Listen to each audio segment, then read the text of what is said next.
বিসমিল্লাহির রহমানির রহিম। আসসালামু আলাইকুম রহমতুল্লাহ। আশা করি প্রত্যেকে ভালো আছেন। আজকের আলোচনা পর্ব হচ্ছে আজকের পর্ব 31-এ আমরা খুবই গুরুত্বপূর্ণ কিছু এমসিকিউ আপনাদের সামনে উপস্থাপন করব। আশা করি সেই সাথেই থাকবেন। তাহলে আমরা চলে যাই আজকের যে আলোচনা। এখানে ফৌজদারি কার্যবিধি, তারপর মাইনর অ্যাক্ট থেকে কিছু গুরুত্বপূর্ণ বাল্যবিবাহ আইন, সড়ক পরিবহন আইন এবং ডিজিটাল নিরাপত্তা আইন, মাদকদ্রব্য আইন, অর্থাৎ মোটামুটি এই আইন থেকে কিছু গুরুত্বপূর্ণ এমসিকিউ আপনার সামনে উপস্থাপন করছি। আশা করি সেই সাথে থাকবেন। তাহলে আমরা মূল পর্বে চলে যাই। এমসিকিউ পর্বে 31-এ আমরা প্রথম খেয়াল করি। প্রথমে দেখা যাচ্ছে এখানে বয়স প্রমাণের জন্য কি কি দলিল থাকা আবশ্যক। অর্থাৎ এখানে আমরা বাল্যবিবাহ আইনের যে 2017 সালের আইনটি, এই 12 ধারায় এই 12 ধারায় বলা রয়েছে যে বয়স প্রমাণের জন্য কি কি দলিল থাকা আবশ্যক। এখানে আমাদের প্রথমে দেখতে পাচ্ছি জন্ম নিবন্ধন, ভোটার আইডি, মাধ্যমিক স্কুল সনদ সবগুলো। তাহলে এখানে আমরা আসলে বয়স প্রমাণের জন্য কি কি দলিল থাকা আবশ্যক, জন্ম নিবন্ধন, ভোটার আইডি, মাধ্যমিক স্কুল সার্টিফিকেট, অথবা আরও কিছু ভোটার আইডি, ন্যাশনাল আইডি, অর্থাৎ যদি যা যা রয়েছে আমরা ওখানে এই 12 ধারায় মোটামুটি আমরা পাবো। তাহলে এখানে আমরা দেখতে পাচ্ছি যে বয়স প্রমাণের জন্য জন্ম নিবন্ধন দরকার, ভোটার আইডি, মাধ্যমিক স্কুল সার্টিফিকেট সবগুলো। তাহলে এখানেই আমরা দেখতে পাচ্ছি এই ঘ উত্তর হবে, অর্থাৎ সবগুলোই। এখানে বয়স প্রমাণের জন্য যে 12 ধারায় যে বিষয়গুলো বলা হচ্ছে এখানে সবগুলোই হবে। 2, বাল্যবিবাহ বন্ধে নিম্নবর্ণিত সরকারি কর্মকর্তার সাধারণ ক্ষমতা। অর্থাৎ এইখানে একটি গুরুত্বপূর্ণ, এখানে বাল্যবিবাহে এখানে 4 ধারায় বলা রয়েছে যে বাল্যবিবাহ বন্ধে যে নিম্নবর্ণিত সরকারি কর্মকর্তার সাধারণ কারা কারা ক্ষমতা কারা থাকবে, নির্বাহী ম্যাজিস্ট্রেট এবং নির্বাহ উপজেলা ম্যাজিস্ট্রেট, অফিসার ইনচার্জ সবগুলি। তাহলে এখানে বাল্যবিবাহ বন্ধ, এই বন্ধে যে সকল সরকারি কর্মচারী রয়েছে তারা কারা কারা, অর্থাৎ তারা হচ্ছে নির্বাহী ম্যাজিস্ট্রেট রয়েছেন, উপজেলা নির্বাহী ম্যাজিস্ট্রেট রয়েছেন, অফিসার ইনচার্জ রয়েছেন। তাহলে এখানে সবগুলো। তাহলে আমরা এই কর্ম, অর্থাৎ নির্বাহী ম্যাজিস্ট্রেট, উপজেলা নির্বাহী সমাজসেবা কর্মকর্তা যারা থাকবেন অথবা অফিসার, অর্থাৎ এদের কাছে যদি কোনো লিখিত অভিযোগ নিয়ে আসে তারা কী করবে, এই বাল্যবিবাহ বন্ধের জন্য তারা পদক্ষেপ গ্রহণ করবে। তাহলে এখানে প্রত্যেকেই এখানে হবে সবগুলাই।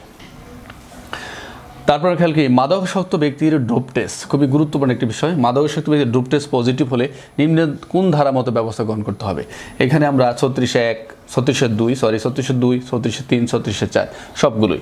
এখানে যদি আমরা যে এই 24-এর যে সেকশনটি, অর্থাৎ আমরা দেহ তল্লাশি করবার যে আমরা যে প্রক্রিয়াগুলো রয়েছে, এখানে যদি কারো বিরুদ্ধে যে আমরা মাদকাসক্ত পাওয়ার পর যদি কোনো ড্রপ টেস্টে যদি পজিটিভ হয়, এই ক্ষেত্রে আমরা এখানে যে রয়েছে 36(4), অর্থাৎ এখানে বলা হচ্ছে 36 বলা হচ্ছে এখানে ম্যাজিস্ট্রেট কী করবেন, অন্যান্য অপরাধী মাদকাসক্ত অপরাধী হিসেবে যদি গণনা হয় তাহলে কী করবে, তার মাদকাসক্ত অর্থাৎ পুনর্বাসন বা মাদকাসক্ত কেন্দ্রে কী করবে, তাকে প্রেরণ করবে। যদি সে যদি এই আইনটি অস্বীকার করে তার বিরুদ্ধে আইনগত ব্যবস্থা গ্রহণ করা হবে। তাহলে এই 36(4) হবে।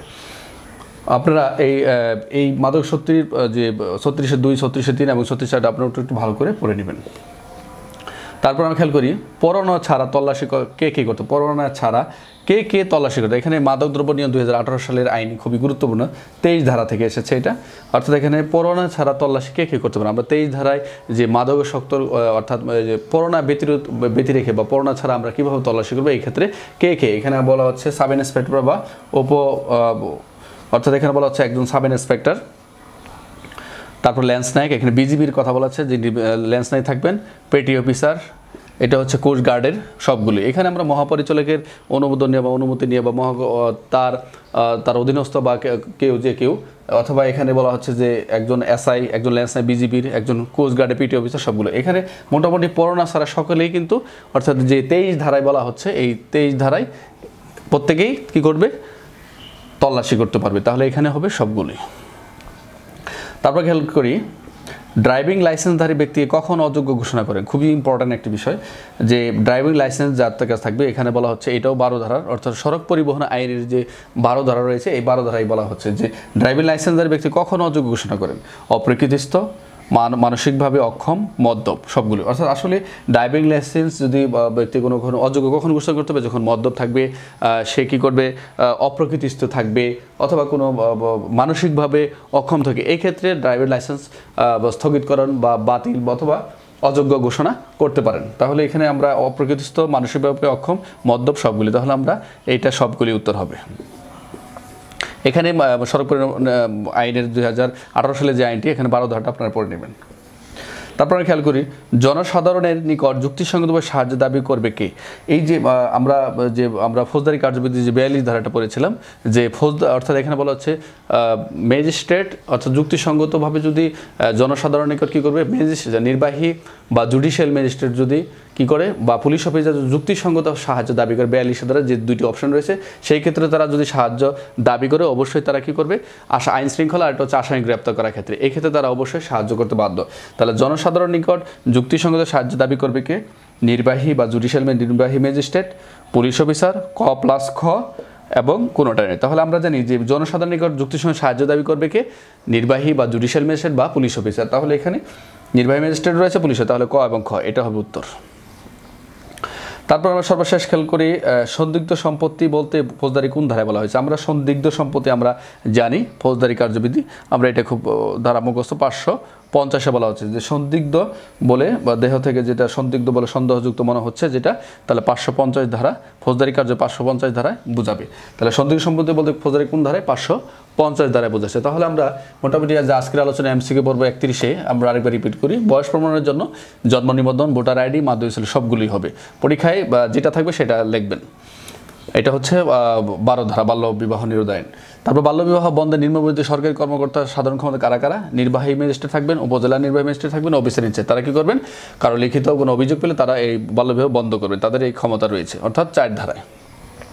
3 নম্বর মাদকাসক্ত ব্যক্তির ডোপ টেস্ট পজিটিভ হলে নিম্ন কোন ধারা, আমরা জানলাম 36-4, অর্থাৎ মাদক শক্তি যে মাদক যে কেন্দ্র রয়েছে অর্থাৎ সেখানে তারা প্রেরণ করবে।